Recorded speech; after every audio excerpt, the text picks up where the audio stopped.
بانوی خانه ام، یار دردانه ام. بانوی خانه ام، یار دردانه ام. دیدمت پشت دری، چون قلبم شعله بری.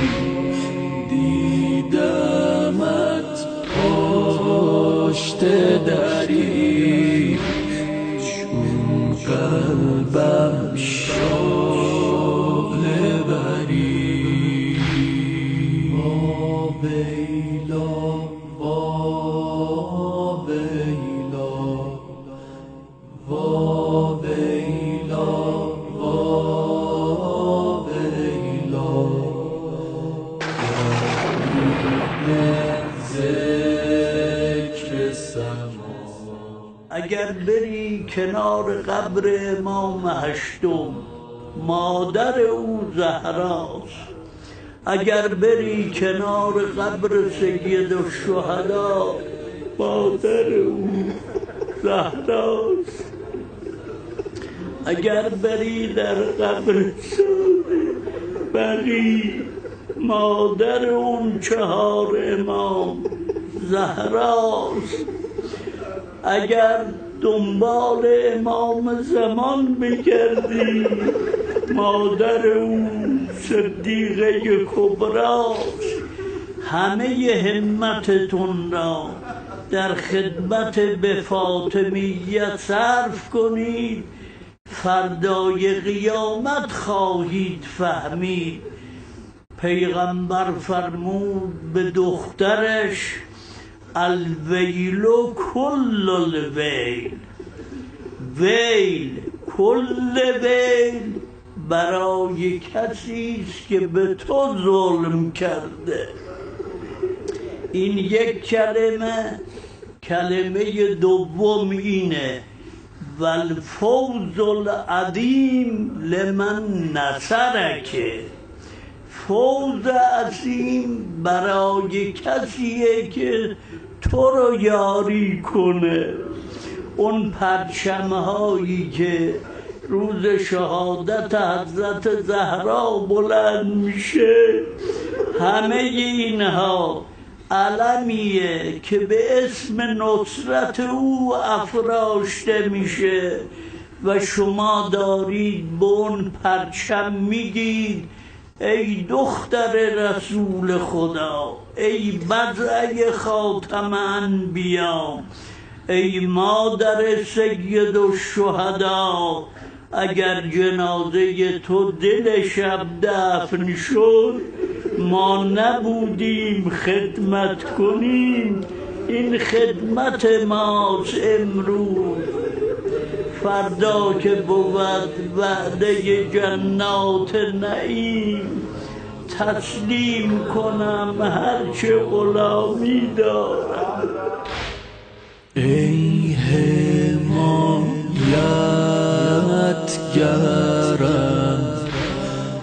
بهترین یاورم. ای تنها هست علی، رفتی از دست علی. از داغت خسته علی، از داغت خسته علی. با دست خسته علی، با دست خسته علی. ویلا ویلا ویلا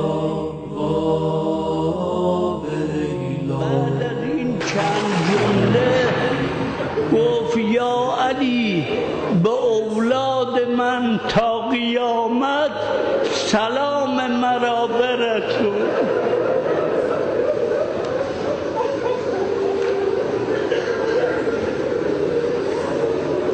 یعنی چه؟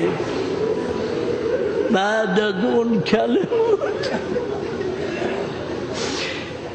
این کلمه یعنی چه؟ با اون علم محیطش این مجلس رو دید در این مجلس هم چقدر سیده.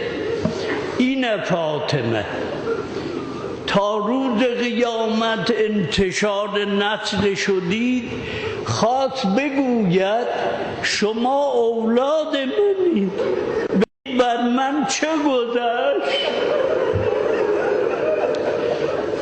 وظیفه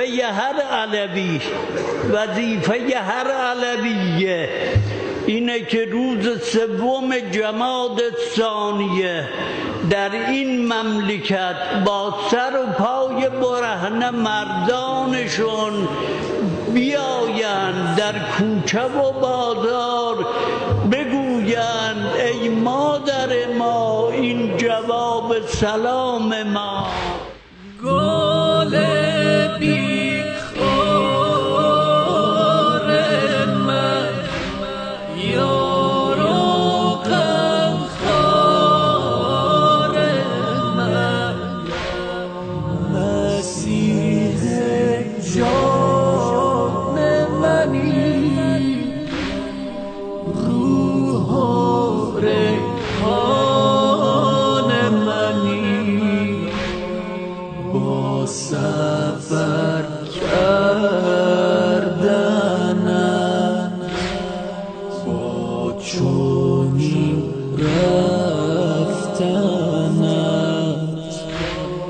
چشم زینبت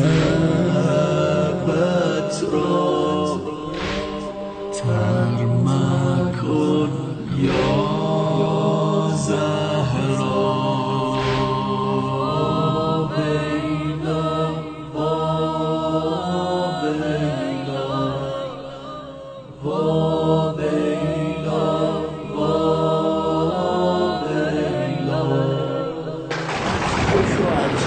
که قبر کشید همچنون که دست رو کشید حاج علیه الحور.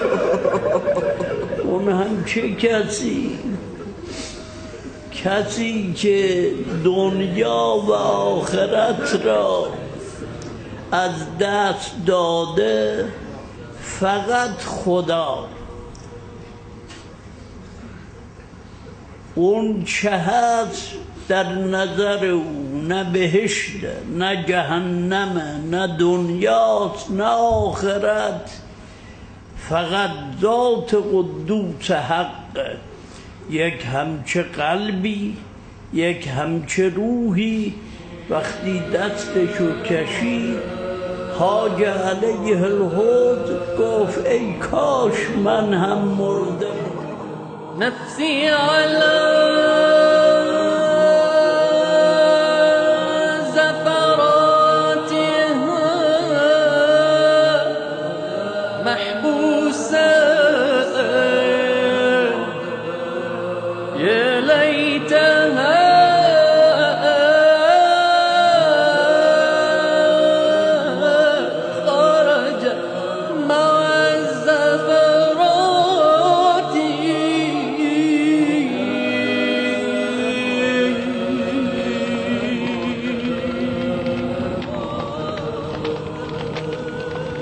لا خير بعدك في الحياة وإنما